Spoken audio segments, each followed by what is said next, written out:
Hello everyone, welcome to tonight's, let me start over. Good night everyone, welcome to this evening's Get Real with Real Estate. I am really excited to be coming to you with some of the woes, some of the wins, some of the lessons that we've been learning in the construction project that we've been having going on in our backyard. So for those of you who aren't aware, we are currently going through the accessory dwelling unit process on our particular property here in San Diego. So I guess almost like 20 months ago now, in June of 2017, John and I purchased the home that we currently live in, and it was a heavy fixer. It needed a lot of work. We totally remodeled the house that we live in right now, which is a small 2-bedroom, 1-bath. We put a lot of money into it. We redid the flooring, took out the popcorn, added new heat source. We redid the kitchen completely, totally gutted the bathroom, even rebuilt the subfloor. So really did a complete overhaul remodel on our current home.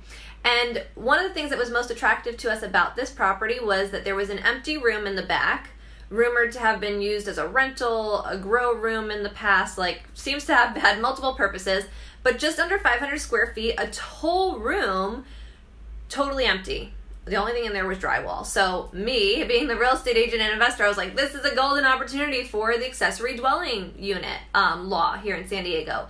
And so for those of you unfamiliar, California as a whole actually passed a law which allows the accessory dwelling unit, which in the past was very difficult to get the permitting for in your backyard. They made the process a lot more lenient. So they changed the laws at play, they changed the fees associated with the permits, and basically, in long story short, in a solution to try and solve the housing crisis that California as a state overall is experiencing from the lack of housing and the high demand for housing, they are implementing these new laws to allow more people and more normal residents like us to be able to build additional units on their property.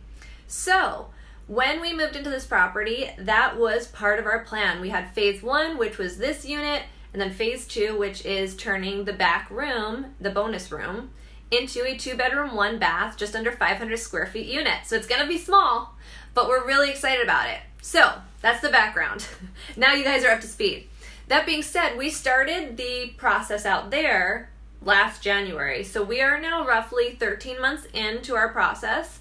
We started out by filing the permits, and they took about 8 months to get those permits. The work started. I was super pumped. We got about a week in, and then we ran into a foundational snag. So it brings me to my first lesson, trust your gut. I thought we might get flagged on the foundation. The architect that we used wanted to try and fly under the radar and see if we could get by it. In hindsight, I wish that I had really trusted my gut and insisted, just been like, you know what, man, I love that approach. I love the attempt to try and save money, but I would love to trust my gut and just go for it with submitting the plans with the foundation. Because what ended up happening is we got about 8 months in, flagged on that first inspection, super big bummer. And then it took about 3 to 4 months to get the plans realigned, to get the foundation approved, to get all the new work that we were gonna do finalized. So that being said, I think some of the major pain points that we've experienced have definitely been in the city's timeline. If you're gonna start a project and you're going to permit it, definitely be cognizant of the time that it's going to take the city to respond and to get you your plans. And then secondly, be open to the fact that you will experience delays. Some of the other lessons that we've learned is that the contracting team is so important. We use the same contractor on the main home as we are using out back. I would say my experience on the main home was much better, but we didn't pull permits on the main home. We just were working within the walls. We didn't do a lot that would have required permits, and we weren't adding square footage.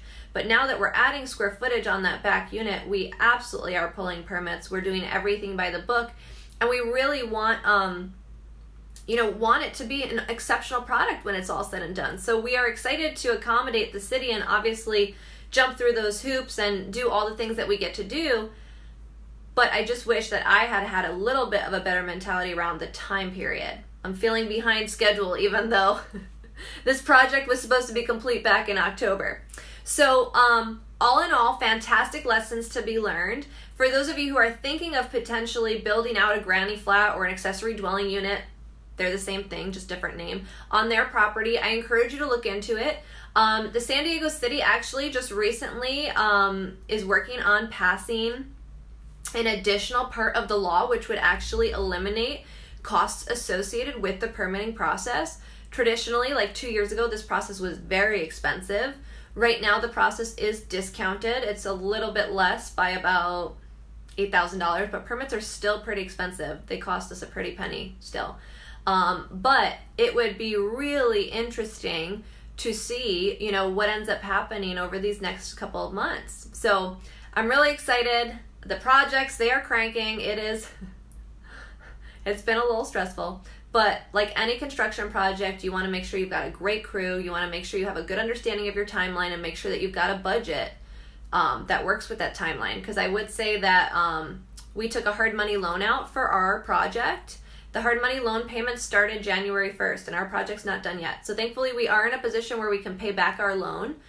But, you know, some people may not have been able to, and that is something like, had I known that the project was not going to, you know, in hindsight, when we initially took out that loan at the beginning of last year, we were like, yeah, the project will be done by October 31st. We'll have a renter in by January 1st. We'll have no problem paying our loan back. But just something to keep in mind, experiencing delays sometimes then trickles down and affects other things as well. So that's something else that we've been learning. But stay tuned, more updates for sure. And there has been a lot of progress out back on the units. So I definitely want to go live for you guys soon so you can join in and see for yourselves what's happening out there. Thank you for tuning in. I so appreciate it. Happy Friday, and I will talk to you guys soon.